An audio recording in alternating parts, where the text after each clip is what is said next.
မြန်မာနိုင်ငံတွင်ငလျင်လှုပ်ခတ်မှု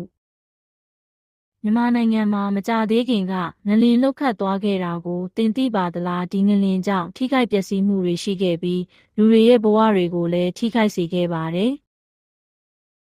ငလျင်တွေဘာကြောင့်လှုပ်ခတ်ရတာလဲဆိုတာသိပါသလားကမ္ဘာမြေလွှာတွေရွေ့ရှားတဲ့အခါငလျင်တွေဖြစ်ပေါ်လာပါတယ်မြန်မာနိုင်ငံဟာငလျင်ကြောပေါ်မှာတည်ရှိနေတာကြောင့်ငလျင်အန္တရာယ်နဲ့ရင်ဆိုင်နေရပါတယ်